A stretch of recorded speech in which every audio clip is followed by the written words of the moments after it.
Barbados being hit by a national shutdown today as the NUPW flexes its muscles over stalled pay talks with government. That's our top story in our Barbados Today morning news update for Thursday, January the 18th. I'm Emmanuel Joseph. Thanks for joining us. Barbados is being hit by a national shutdown today. It's the National Union of Public Workers' way of protesting the government's failure to conclude pay negotiations by last Monday. As a result, the NUPW announced yesterday that it will be calling out its members for what it describes as 2 days of protest and resistance starting today. However, Minister of Labour Dr. Esther Bayasako warns that no amount of protesting will change anything because the government simply cannot afford a pay hike at this time. Barbados cannot afford that right now. So I think it would be for those persons who were in the negotiation, including the unions, to determine that they want to discuss other options. Because even if they were to take action, it's not really going to change the situation at the end of the day in terms of what we can and can't afford. I mean, everybody else who has been commenting on our economic and financial situation would very well be aware that, that is an extra cost that government cannot bear right now. No amount of action is going to change that. Meanwhile, opposition Barbados Labour Party Shadow Minister for Business Kerry Simmons says that news of the shutdown could not have come at a worse time for Barbados. Simmons contends that such a move was likely to greatly impact the country's tourism season, which has already taken a hit as a result of back-to-back travel advisories from Canada, the United States of America and Britain, warning their citizens about the ongoing sewage spill crisis on the south coast. I think it's the worst possible news.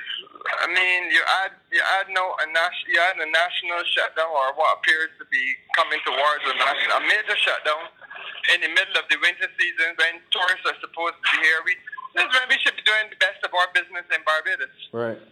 We cannot afford this now, but equally we could not afford to have 3 consecutive travel advisories from our main source markets in 3 days.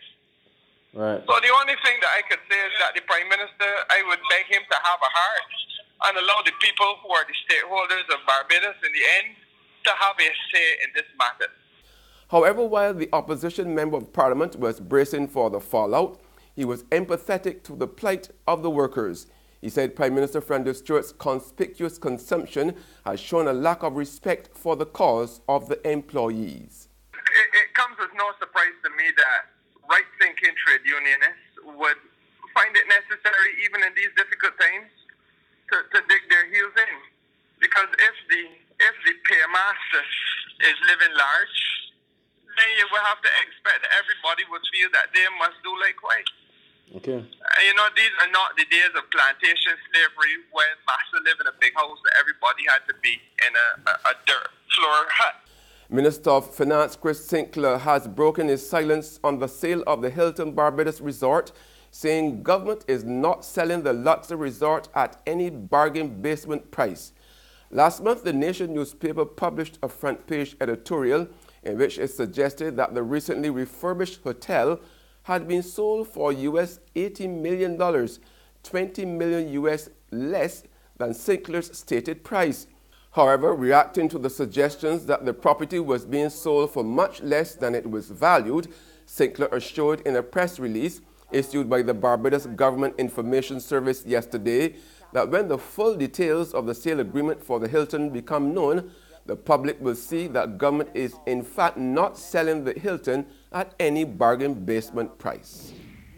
In other news, environmental issues have forced the temporary closure of a government-owned nursery school in Christchurch. The Ministry of Education said the Thelma Berry Nursery School at St. David's will be closed today and tomorrow. It's to facilitate the removal of cowage from a nearby field. Classes will resume on Tuesday. There's regional and international news after this short break.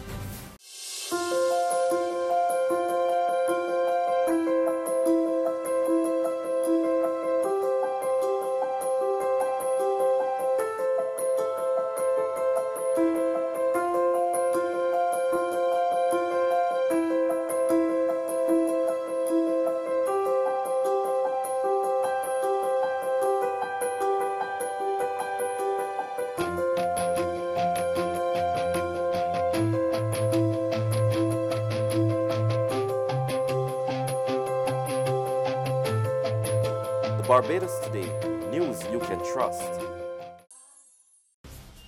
Welcome back with news from the region now. Child poverty rates have reached an all-time high in Jamaica, and experts are calling for swift and urgent action to address the problem. TVJ's Shamila Mitchell reports.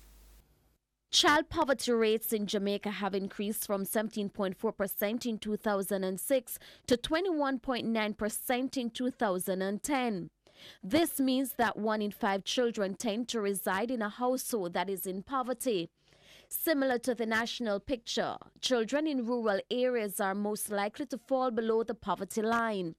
The issue of poverty is not new to us, as TVJ News highlighted Matilda Edmondson's plight with 6 children under her care living in a 1-bedroom house in St. Thomas on Monday. Head of the Department of Sociology, Psychology and Social Work at the University of the West Indies, Mona, Dr. Orville Taylor, thinks the government needs to do more to address the issue. Even when we have had economic growth, we have not taken care of the poorest of the poor.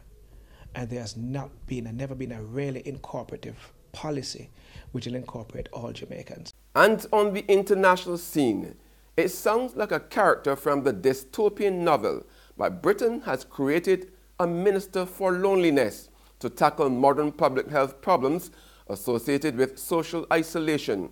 The government said Wednesday it appointed Tracy Crouch after research showed as many as 1 in 10 people felt lonely, always or often, and that hundreds of thousands of elderly people hadn't spoken to a friend or relative in the past month.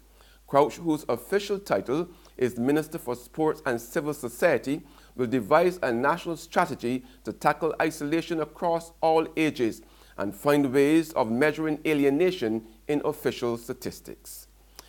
That's news, but for the very latest, visit our website at www.barbadostoday.bb. You can also subscribe to our e-paper email updates or even like us on Facebook. We are also on Izumi Media in bus terminals, as well as screenplay at supermarkets and gas stations near you. You can also hear us on Mix 96.9 FM. I'm Emmanuel Joseph. Have a fantastic day.